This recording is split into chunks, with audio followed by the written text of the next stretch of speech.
You Jesus.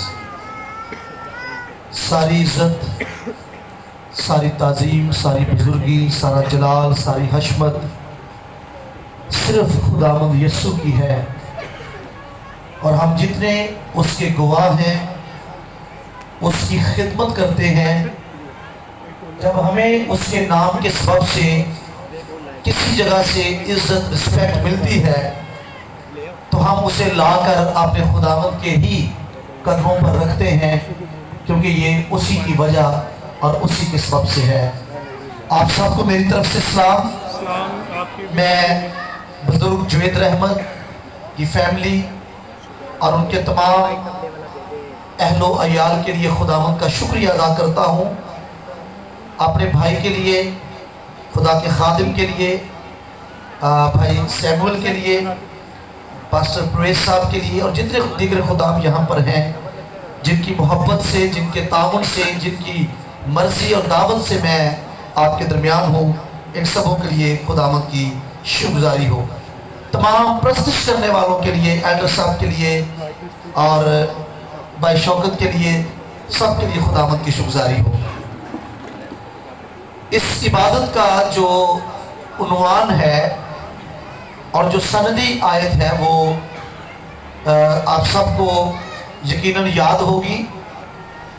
और भाई ने बताया कि मैं कुछ अपना या इदारे का तारुफ करवाऊंगा, तो मेरा तारुफ बड़ा मुख्तसर सा है। मैं यीशु मसीह का खादिम हूँ और जो इदारा है उसमें हम डिप्लोमा और BTH की तालीम देते हैं। 4-5 टीचर्स मिलकर हम इस काम को निभा रहे हैं। बस इतना ही है। फर्दर भाई से आप रब्ता कर सकते हैं अगर कोई आना चाहे इदारे में। सो आइए खुदा के कलाम को खोलते हैं। ज़बूर की किताब 63वां ज़बूर, ज़बूर नंबर 63, ज़बूर की किताब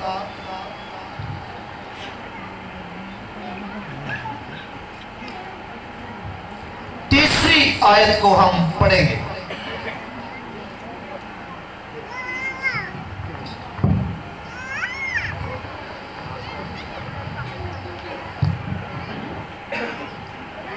कुछ इस तरह से लिखा है, क्योंकि तेरी शफ़क़त जिंदगी से बेहतर है, मेरे होंठ तेरी तारीफ करेंगे। मैं चाहूंगा एक बार फिर हम थोड़ी देर के लिए अपने सर को झुकाएं। सिर्फ प्यासी जिंदगियों जमीनों पर ही कलाम की बारिश होती है। अगर आप कलाम के तालिब हैं, खुदा जरूर आपसे कलाम करेगा। कलाम का मिलना खजानों का मिल जाना है। कलाम को पा लेना जिंदगी को पा लेना है। मैं खुदा के खादिम पास्टर डैनियल से दरखास्त करूंगा कि वो आए और एक और हम दुआ करेंगे, खुदा से कलाम मांगेंगे। सब मुत्तफिक हो और सब खुदा से कहें वो आपके लिए अपने कलाम को नाज़िल फरमाए। खुदा तेरा शुक्र हो, हालेलुया, तेरा शुक्र हो। सब खुदा के खादिम के साथ मिलकर दुआ कीजिए। हालेलुया। आसमानी बाप, हम बड़ी आज़ी इंकसारी से तेरे हजूर में आते हैं। अब जबकि खुदा वक्त है कि तो अपने खादिम बंदा को अपने जलाल के लिए बकसरत इस्तेमाल करे। ऐ बाप, हम अपने कानों को खुदा तेरे हजूर झुकाते हैं। ऐ बाप खुदा, हम ईमान रखते हैं जब जब खुदा तेरे कलाम की बारिश होगी, जिंदगियां बरकत पाएंगी, जिंदगियां तेरे कलाम से मसरूर होंगी और पाक खुदा जिंदगियां अबदियत में शामिल होंगी और तेरे नाम को इज्जत और जलाल मिलेगा। पाक खुदा आशा मराद अपने खादिम को, अपने मंसूब को अपने जलाल के लिए बकसरत इस्तेमाल कर। ऐ खुदा, तेरे कलाम की कुदरत से जिंदगियां तब्दील हों और इससे सारा जलाल और सारी इज्जत ऐ पाक खुदा तेरे पाक बेटे यीशु के पाक नाम को मिले, मसीह यीशु के नाम में, आमीन। ज़बूर की ये आयत जो आपके लिए पढ़ी गई है, खुदा का ममसूफ बुजुर्ग दाऊद, थोड़ा सा ईको कम कर दें।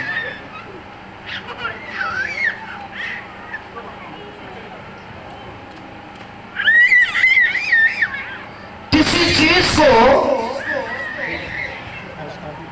जी सब ध्यान दीजिए, जिंदगी से भी बेहतर कहता है। अगर आप अकल की बात करें, दुनियावी अकल से सोचें, तो सबसे अहम चीज इंसान को जिंदगी ही मालूम होती है। इंसान सब कुछ खोना पसंद करता है, पर अपनी जिंदगी को खोना पसंद नहीं करता। ये दुनियादारों को भी पता है। सांसें बहुत कीमती है, जिंदगी बहुत कीमती है। माल चला जाए फिर आ जाएगा, लेकिन जिंदगी जाकर वापस नहीं आती। लेकिन ये पहचान वालों की ये बातें हैं जो आज हमने यहां से जो कलाम पढ़ा, ये सिर्फ उनके लिए मुमकिन है कि वो ऐसा कहें जिनकी अक्ल को, जहन को खुदा ने रोशन किया हो। तेरी शफकत जिंदगी से बेहतर है। आप दुनियादार से पूछे, उसे जिंदगी ही सब कुछ मालूम होती है। और मैं वाज़ेह कर दूं, यहां जिंदगी से मुराद हमेशा की जिंदगी की बात नहीं हो रही। दुनियावी जिंदगी जो जिस्म में हम गुजार रहे हैं।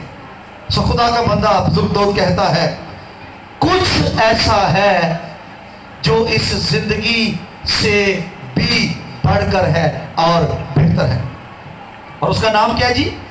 खुदा की शफकत। कुछ मुतरादिफ लफ्ज शफकत, रहमत, मेहरबानी, कर्म, तरस, ये इनके सब के मीनिंग्स एक ही है। ये मुतरादिफात है, मुतरादिफ लफ्ज है। आगे चलकर जब कोई आयत हम पढ़े तो अगर मेहरबानी लफ्ज आए तो आपको पता हो कि इसका मतलब भी खुदा की शफकत और रहमत और तरस ही है। लेकिन हम गौर करेंगे, यहां जो लिखा है तेरी शफकत जिंदगी से बेहतर है, तो यहां जिंदगी से मुराद दुनियावी, जिस्मानी और बदनी जिंदगी है, जो 50 साल, 60 साल, 70 साल या 100 साल पर मुहित हो सकती है। आखिर इस जिंदगी ने खत्म हो जाना है। और जब हम यहां पढ़ रहे हैं कि खुदा की शफकत जिंदगी से बेहतर है, तो इसका मतलब सांस के साथ साथ वो सब कुछ भी है जो जिस्म में रहते हुए हम हासिल करते हैं। मर्तबा, मुकाम, मालो दौलत, जो कुछ भी दुनिया में हासिल होता है, वो सब भी यहां इस शान-ओ-शौकत में, जिंदगी में आता है। यानी मुराद क्या होगी? हमें जिस्म में जिस कदर भी जिंदगी मिले, हम दुनिया में जितना भी ऊंचा मुकाम हासिल कर लें, जितना भी माल जमा कर लें, कुछ भी हासिल कर लें, एक चीज ऐसी है जो इस जिंदगी और चीजों से बढ़कर है, और वो खुदा की शफकत है। हालेलुया। तेरी शफकत जिंदगी से बेहतर है। तेरी शफकत जिंदगी से बेहतर है। लेकिन क्यों? क्या वजह है? इसके पीछे रीजन क्या है? जिस्मानी जिंदगी जितनी भी लंबी हो, उसकी एक हद है। क्या लिखा है जी? साया की तरह निकलता है और भर जाता है, काट डाला जाता है। घास की मानिंद है। इंसान जो औरत से पैदा होता है थोड़े दिनों का है। ये जिंदगी और इसकी शानो शौकत हर बश घास की मानिंद है, और उसकी सारी शानो शौकत घास के फूल की मानिंद है। जो कुछ आपको दुनिया में हासिल होता है वो भी आरजी, वक्ती और फानी है, और ये बदली जिंदगी भी आखिर खत्म हो जाती है। सो क्यों इस जिंदगी से खुदा की शफकत बेहतर है? ये जिंदगी चंद रोजा है, ये जिंदगी आरजी है, आखिर खत्म हो जाएगी, लेकिन खुदा की शफकत के बारे में लिखा है खुदा भला है और उसकी शफकत अबदी है। खुदा की शफकत कभी खत्म नहीं होगी, खुदा की मेहरबानी कभी खत्म नहीं होगी, खुदा की शफकत अबदी है। तो वो चीज ज्यादा बेहतर है जो खत्म हो जाएगी, या वो चीज ज्यादा बेहतर है जो कभी खत्म नहीं होगी? क्या ख्याल है जी? खत्म होने वाली चीज बेहतर है या वो जो कभी खत्म नहीं होगी? इसलिए इन सांसों की इतनी ज्यादा फिक्र ना करें, फिक्र ये करें क्या मुझ पर खुदा की शफकत का हाथ है, क्या मुझ पर खुदा की रहमत का साया है, क्या मैं खुदा के फजल में छिपा हुआ हूं, छिपी हुई हूं। हम भी, वालिदैन भी, हमारे अंदर भी बड़ा तजाद है। रोज दुआ देते हैं बच्चों को, खुदावंद इन्हू लंबी उम्र दे, मां ज्यादा लाड करे, मेरी उम्र भी तेनू लग जाए, भावे 4 दिन ही, लेकिन मां की मोहब्बत यह है मेरी उम्र भी बच्चे को तुझे लग जाए। लेकिन वही मां जो बच्चे को लंबी उम्र की दुआ देती है, उम्र की दराजी, अपनी उम्र उसके नाम करने को तैयार है, वही मां ये गौर नहीं करती कि मेरे बच्चे खुदा की शफकत के हाथ के नीचे हैं या नहीं। मैं आपकी तवज्जो इस तरफ दिलाना चाहता हूं, खुदा का कलाम जिंदगी से बढ़कर किसी चीज को मुतारिफ करवाता है। खुदा की रहमत, खुदा की शफकत इसलिए जिंदगी से और जिंदगी में हासिल होने वाली नेमतों और बरकतों से बढ़कर है, क्योंकि ये सब चीजें खत्म हो जाएंगी, पर खुदा की रहमत शफकत कभी खत्म नहीं होगी। इब्लीस सबसे पहला अटैक आपके ईमान पर करता है। जी बेटा जवानों, गौर से कलाम सुनिए, आपके ईमान पर करता है। अदन में उसने क्या किया? खुदा के बारे में बदसन करता है। मुंह से हम नहीं कहते लोगों के डर से, पर अपने अंदर हम कई तरह की शिकायतें रखते हैं। खुदा नू मैं ही लभा, सारे दुख मेरे आस्ते, दूजे दुआ भी नहीं करते, गिरजे भी नहीं जाते, तरक्की कर गए, असी पिछे रह गए, खुदा नू सारे ते रहम नहीं होता।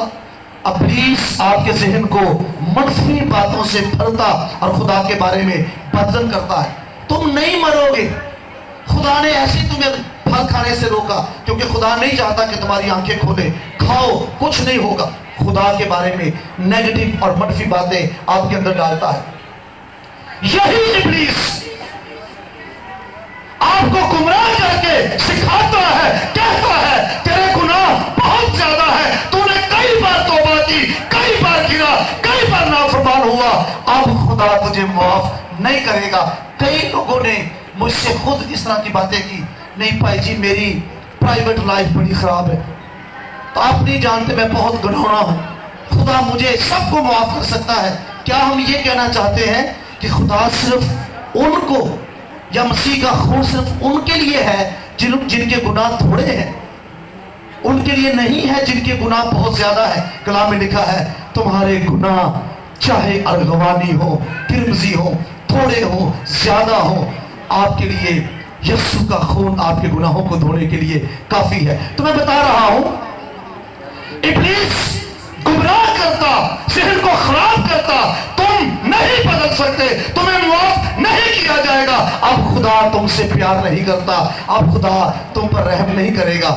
ऐसे मौके पर खुदा का कलाम आपके जहन में ताजा होना चाहिए। मेरा खुदा भला है और उसकी शफकत अबदी है। खुदा की शफकत जिंदगी से बेहतर है। और वजह मैंने क्या बताई है जी? क्योंकि जिंदगी का खात्मा है, खुदा की शफकत का कोई खात्मा नहीं है। जिस्म से चले भी जाएंगे, खुदा की शफकत ही हमें संभालेगी। और खुदा की रहमत हमेशा हमारे साथ रहेगी। बहुत खास बात, हर दूसरा बल्कि हर एक मसीही, जिस सब कलाम की तरफ ध्यान दीजिए, पूछा जाए जनाब क्या हाल है, तो पहला जुमला खुदा दी बड़ी रहमत है। क्यों जी बेटियों बहनों, खुदा की बड़ी रहमत है। किसी से भी पूछें,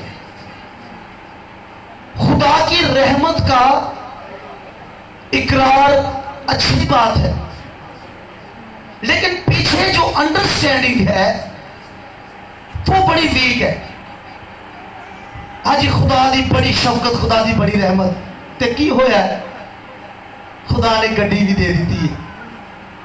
खुदा दी भाजी साहब भाई जी बड़ी रहमत है, घर भी बन गया है, मुंडा बाहर भी टुर गया, वीजा लग गया, नसी लग रहा, असा फिर पासपोर्ट फाड़ के दुआ की थी, ठप्पा लग गया। खुदा दी बड़ी रहमत। मैं आपको बताना चाहता हूं, बाइबल मुकद्दस जब फजल और रहमत की बात करती है, वो दुनियावी हदूद से कहीं बालातर और कहीं बढ़कर है।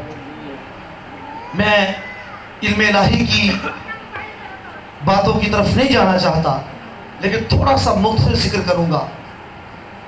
जिन चीजों को आप गिन गिन कर ये कहते हैं खुदा का फजल, खुदा की रहमत, खुदा की मुझ पर बड़ी शफकत है, क्या ख्याल है वो गैर कौमों के पास नहीं है?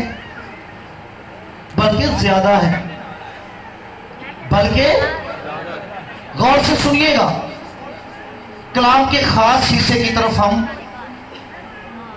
बढ़ रहे हैं। जिन चीजों को, हाँ एक चीज और है, आप इसी तरह गेट तो बाहर अगर मीटिंग कर लो तो थोड़ी मेहरबानी, इतों तक आवाज आ रही जी। जिन चीजों को हम खुदा की रहमत और शफकत कहते हैं, वो खुदा की मेहरबानी, खुदा की शफकत, खुदा की रहमत में शामिल तो है, पर वो सब कुछ नहीं है। इल्म इलाही में जो मसीही तालीम जिस पर हमारा ईमान है, उसकी रोशनी में यह खुदा का आम फजल है, यह खुदा का कॉमन ग्रेस, यानी खुदा का ऐसा फजल जो मजहबी तफरीक के बगैर है। कोई मसीही है या नहीं, किसी भी कौम का है, वो अपने में को नेकों और बदों दोनों पर बरसाता है, अपने सूरज को नेकों और बदों दोनों पर चमकाता है। खुदा का आम फजल, जिसके सबब से किसी भी मजहब का इंसान हो उसको औलाद मिलती है, उसको सर छुपाने के लिए घर मिलता है, उसको रहने और खाने के लिए रोटी कपड़ा मिलता है। यह खुदा का आम फजल है। और मसीही भी अगर सिर्फ खुदा के आम फजल को ही सब कुछ समझकर कहते हैं, गाड़ी है, घर है, औलाद है, खुदा की बड़ी रहमत है, हाँ इसके लिए खुदा की शुक्रगुजारी हो, ये खुदा की रहमत में शामिल तो हो सकता है, लेकिन इसको मसीही तालीम में हम कहते हैं खुदा का आम फजल। आम का मतलब है फॉर एवरीवन, सबों के लिए, हर किसी के लिए, लेकिन ये सब कुछ नहीं है। आज शाम अगर आपका मुंह इस बात का इकरार करता है कि मुझ पर, मेरे ऊपर खुदा की शफकत है, खुदा की रहमत है, खुदा की मेहरबानी है, खुदा ने मुझ पर तरस खाया, मुझे बचाया, तो आपकी जिंदगी में एक काम होना चाहिए। वो शख्स, वो बेटी, वो बहन, वो भाई मुकम्मल तौर पर कह ही नहीं सकता कि खुदा का बड़ा फजल है जिसकी जिंदगी में यह काम नहीं हुआ। खुदा का आम फजल रोटी पानी रहन सहन के लिए हमारी मदद करता है, लेकिन एक खुदा का खास फजल है, उसके बारे में लिखा है उसमें हमने पाया, यानी फजल पर फजल। तेरी शफकत जिंदगी से बेहतर है, होठ क्या करेंगे जी? तेरी तारीफ करेंगे। जिनको खुदा की शफकत की पहचान मिलती है, खुदा की रहमत की पहचान मिलती है, वो खामोश नहीं रहते। उनके अंदर से नगमे, गीत और मज़ामीर जारी होते हैं। वो खुदा की साजिश करते हैं क्योंकि खुदा की शफकत जिंदगी से बेहतर है। तीतस का खत मेरे साथ खोलिएगा।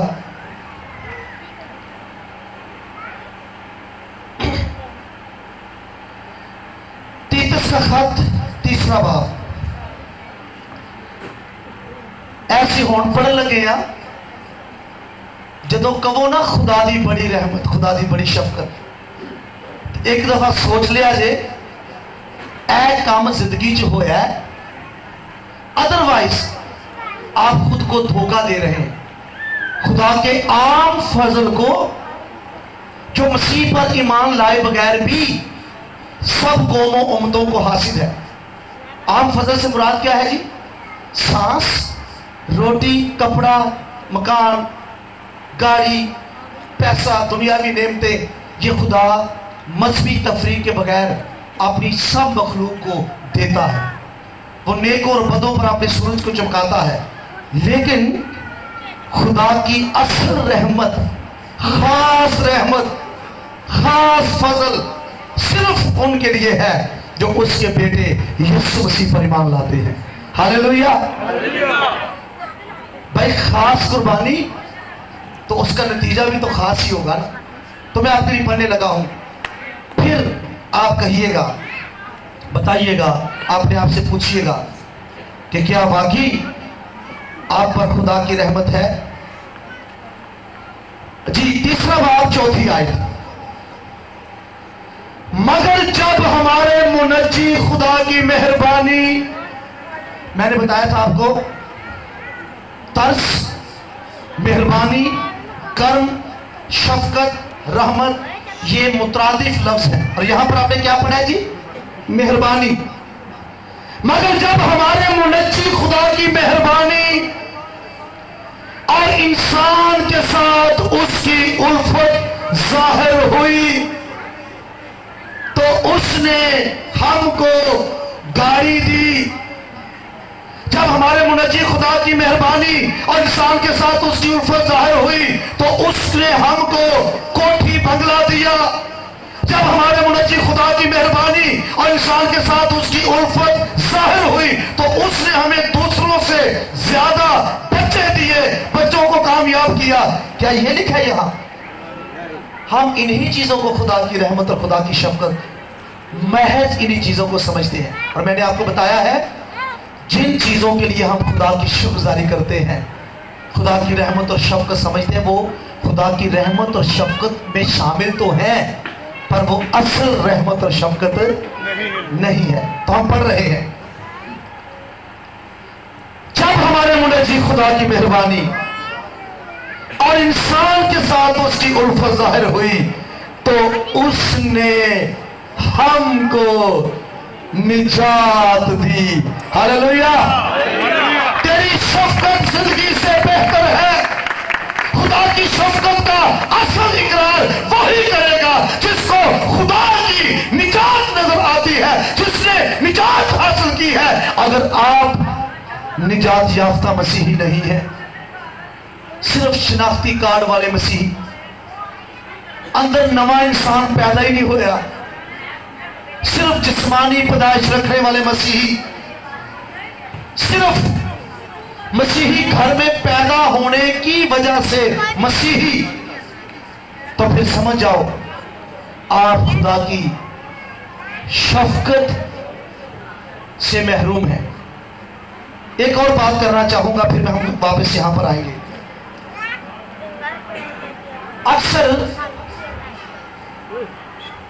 मैं एक वाकया छोटा सा आपको सुनाता हूं। एक ईमानदार, दायकी देने वाला, खुदा के घर में एक्टिवली पार्टिसिपेट करने वाला, वफादार, रेगुलर इबादत करने वाला, उसने देखा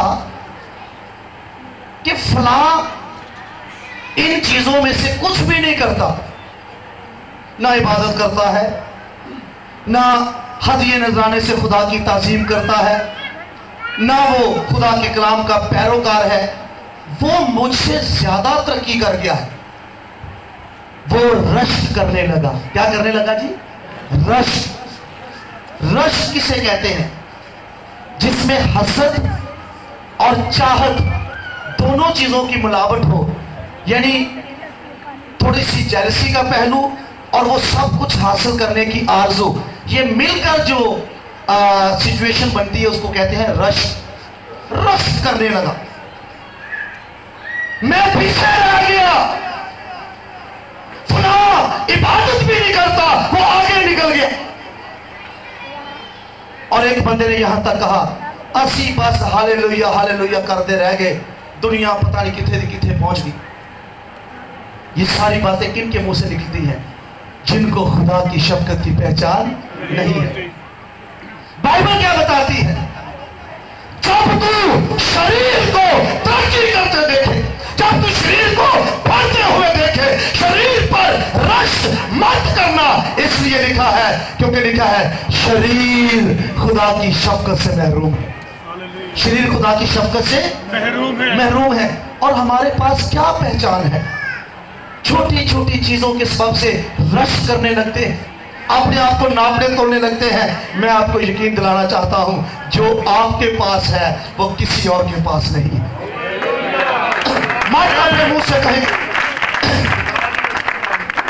माता अपने मुंह से कहा करे, साढ़े कोल की है पैड़ा जा मासूम जा मुंह बना के, साढ़े कोल की असी अकलियत, असी पीछे रह गए। खुदा का सब कुछ आपके पास है। ये खुदा को पसंद नहीं है आप उसके फजल की तौहीन करें। बाइबल कहती है जिसके पास बेटा है उसके पास जिंदगी है। बेटा है कि नहीं? खुदा ने अपना बेटा जहान को बख्शा है, और आप मुबारक लोग हैं जो यीशु मसीह के पैरोकार हैं।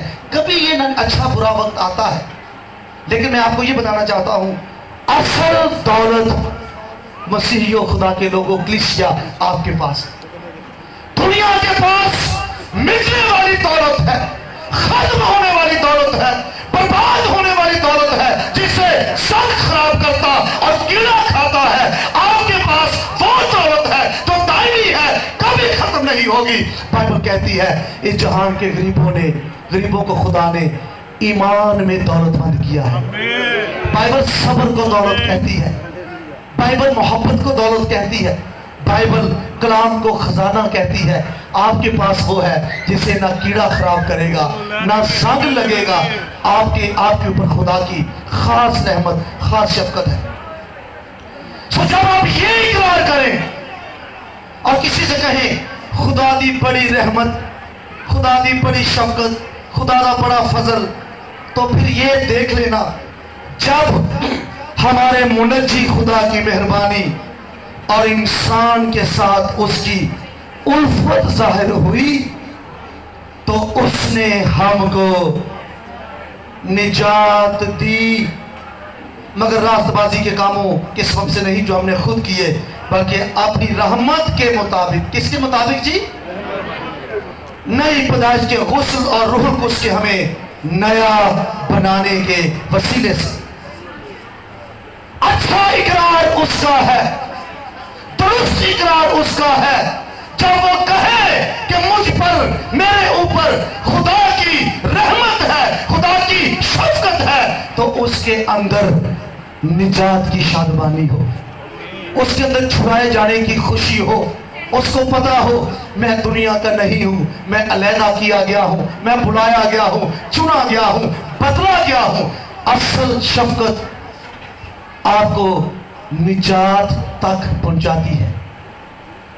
जरा सोचिए लॉजिकली, अकल से, अगर कोई खुदा की शफकत का इकरार करे और किससे ताबीर करे शफकत को, रहमत को, दुनियावी नेमतों बरकतों से, दुनिया का सब कुछ हासिल करे और अपनी जान का नुकसान उठाए, तो ऐसी रहमत और शफकत का कोई फायदा है? यीशु मसीह की तालीम क्या है? अगर कोई सारी दुनिया हासिल करे और अपनी जान का नुकसान उठाए तो उसको क्या फायदा, क्या फायदा? हम खुदा की शफकत को, आज इस बात पर मेरा जोर है, खुदा की शफकत को दुनियावी नेमतों और बरकतों तक महदूद ना करें। खुदा की शफकत आसमान की बुलंदियों तक वसी है और खुदा अपनी रहमत और शफकत से सिर्फ दुनियावी नेमतें बरकते नहीं, इससे बढ़कर आपको देता है। वो देता है जिसे कीड़ा खराब नहीं करेगा, जिसको जंग नहीं लगेगा, वो नेमतें, वो खजाने जो कभी खत्म नहीं होंगे। जब आपको ये पहचान मिलेगी तो आप क्या करेंगे? आप अंदर से कायलियत के साथ कहेंगे, तेरी शफकत जिंदगी से बेहतर है। आप कायलियत के साथ कहेंगे, मेरे होंठ तेरी तारीफ करेंगे। फिर इत्थे खलो के एक बंदे की ड्यूटी नहीं लानी पेगी। इत्थे पता केड़ा भाई खलोंदा है, जेड़ा बेचारा चोखा कल्पे। मैं इसलिए ये कह रहा हूं, हमें प्रस्तुत करना भी हम नहीं सीख सके।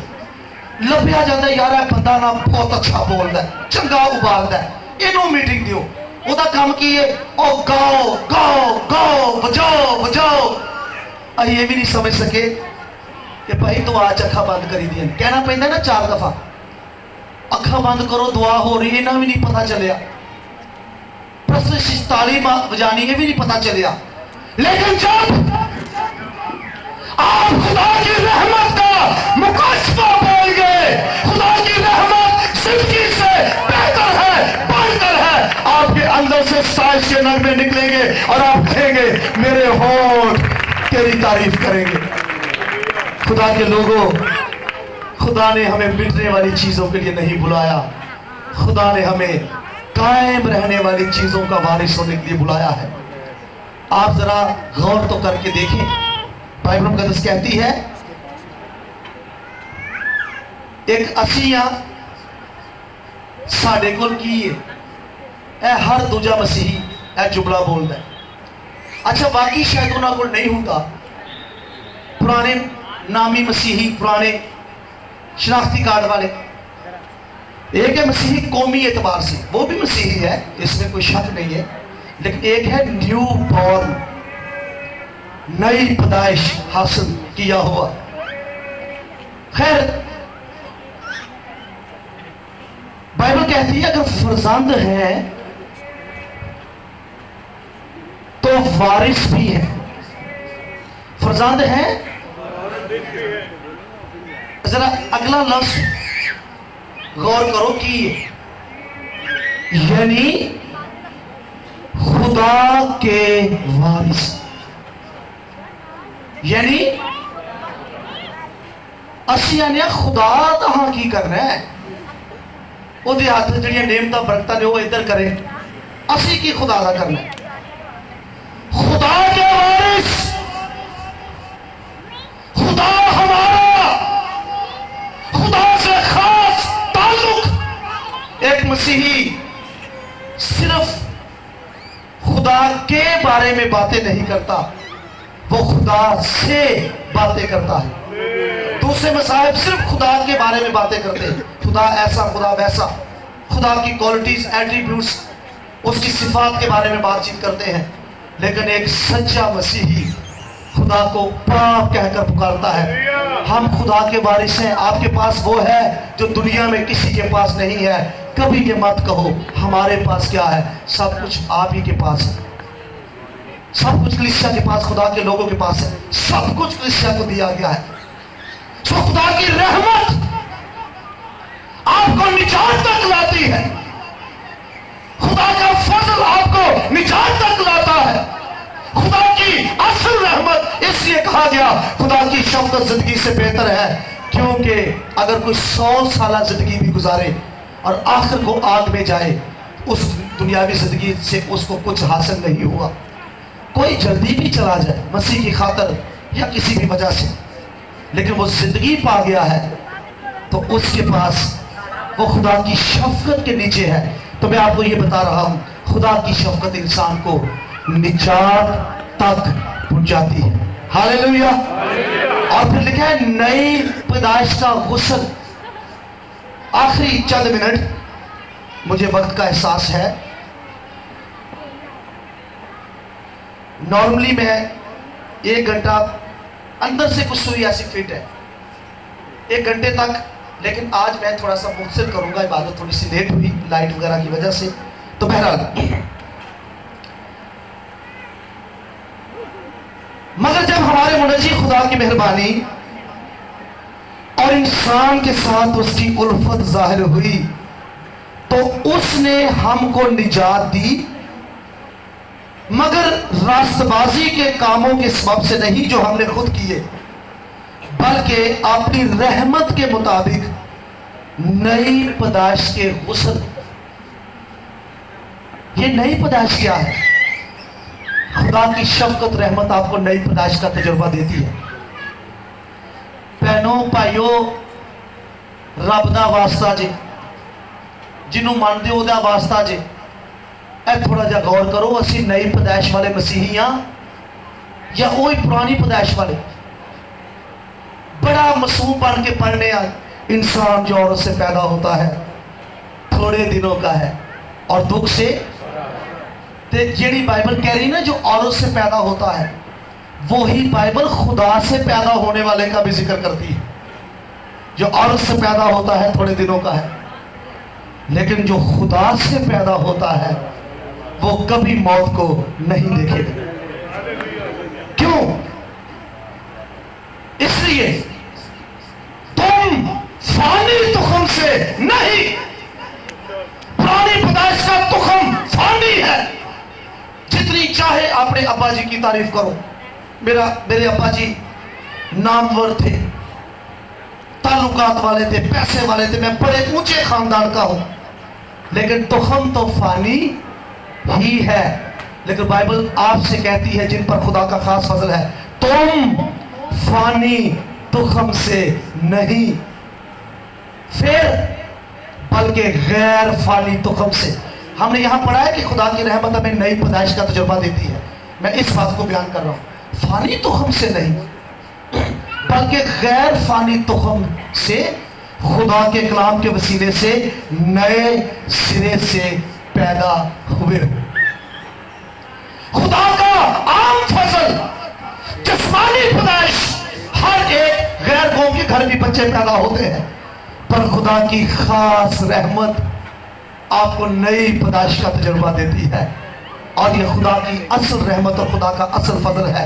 अपने घर की चीजों को सिर्फ खुदा की रहमत शफकत कह कर समझ कर रुक ना जाओ।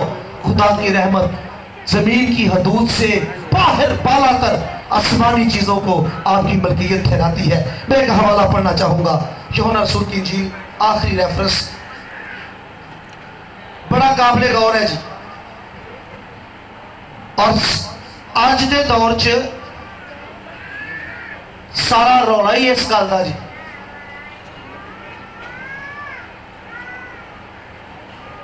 जरा गौर करना, ये बात आपके काम आएगी। तीसरा बाब, फरीसियों में से एक शख्स निकोदेमस नाम यहूदियों का एक सरदार था। उसने रात को यीशु के पास आकर उससे कहा, आए रब्बी, हम जानते हैं कि तू खुदा की तरफ से है, उस्ताद होकर आया है, क्योंकि जो मुझसे तू दिखाता है कोई शख्स नहीं दिखा सकता जब तक खुदा उसके साथ ना हो। जरा ध्यान देना भाई, क्या तारीफ लेकर आया है? आए रब्बी, तू उस्ताद होकर आया है, कमाल के मौज से जो तू दिखाता है कोई और दिखा नहीं सकता। यीशु को मौजज़ात करने वाला और मौजज़ात का जरिया समझता है और यहां तक पहचान गया है, ये मौजज़े कोई नहीं कर सकता। आज असी जड़े मसीही है ना, असी भी यीशु नूं इत्थों तक ही समझे, करे मौजज़े यीशु मेरा बड़े बड़े। जरा गौर करना, ये गौर करने से समझ में आएगा। मैं मौजज़ात बाइबल की तालीम है, मौजज़ात हमारी जरूरत है, लेकिन सिर्फ मौजों के लिए यीशु के पास आना, ये खुदावंद को ना पहचानना और उसको ना जानना है। खुदावंद ने एक लफ्ज भी उसको रिस्पॉन्स नहीं दिया। अब पढ़ो, लिखिए की लिखिए जी, शुक्रिया शुक्रिया यहूदियों के सरदार, तूने मेरी तारीफ की, प्रेज द लॉर्ड। बहुत जबरदस्त कुछ लिखा है ऐसा। खुदावंद ने जीरो रिस्पॉन्स। इतना अच्छा इकरार, इतनी जबरदस्त तारीफ, मगर यीशु ने इग्नोर कर दी। तू सरदार होकर, उस्ताद होकर आया है, तो वैसे तू दिखाता है, कोई नहीं दिखाता।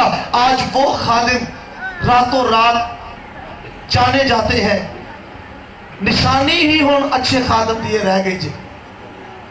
अच्छा जी, मिनिस्ट्री च मौज से है नहीं, और जिसको कहा गया जितने औरतों में से पैदा हुए हैं उनमें से उनसे बड़ा कोई नहीं। यूहन्ना एक मौजज़ा नहीं कीता ते मुकाम की है जी, जितने औरतों में से पैदा हुए हैं सबसे। वजह पता की सी? वो दसदा सी कि ऐ दे खुदा दा बरा, ए दे अल जाओ। और यीशु के पहले शागिर्द वही थे जो यूहन्ना के शागिर्द थे। उनका रुख, लोगों का रुख, वो असीम खादिम है जो मसीह को पेश करता और जो मसीह को मुतारिफ करवाता और जो मसीह का, लोगों का रुख मसीह की तरफ करता है, अपनी तरफ नहीं करता। कोई ऐसी टीचिंग बाइबल की नहीं है। हाँ, अच्छे खादिम, अच्छा चर्च जरूर ज्वाइन करें, लेकिन खुदा की नेमतें, बरकतें सिर्फ आपके सच्चे पैरोकार बनने से वाबस्ता है। मैं बहुत सारी बातें नहीं करना चाहूँगा। मेरे ख्याल नाल इत्थे ही है जिथे तुहाडे इलाके जिथे हर द्वार तेल बाबा रोड़िया जाता है। अच्छा, यहाँ नहीं है, चले इधर भी खुदा और अपनी खास नेकी के लिए बुलाया है। जब हमारे मुनज्जी खुदा की मेहरबानी और इंसान के साथ उसकी उल्फत जाहिर हुई तो उसने हमको निजात दी, हमारे कामों के सबब से नहीं जो हमने खुद किए, बल्कि अपनी रहमत के मुताबिक नई पैदाइश के गुस्ल। निजात, नई पैदाइश, ये खुदा की असल रहमत और शफकत है। और निकोदेमुस से कहा, वो तो गोया ये कह रहा था, खुदावंद मैं मानता हूं कि तू मौजज़े करता है, हो सकता है मौजज़ा हासिल भी कर चुका हो, लेकिन यीशु ने उसकी सोच को क्लियर किया, अगर सिर्फ मौजज़ा तक रहोगे तो फिर आसमान की बादशाही को नहीं देख सकते। कई मसीही इसी को अपनी रूहानियत समझते हैं। देखो, अगर असी खुदा को पसंद ना होंगे तो खुदा शिफा देता, होरे साड़ी केड़ी अदा खुदा नू, फजल की गल फिर भी कोई नहीं करनी। साड़ी केड़ी अदा, केड़ी नेकी खुदा नू पसंद आ गई। हमारी नेकियों की वजह से नहीं, हमारे अमाल की वजह से नहीं, खुदा ने अपने बेटे के खून की वजह से हमें बख्शा, हमें रात से लाया। तुमको ईमान के वसीले से, फजल ही से निजात मिली है।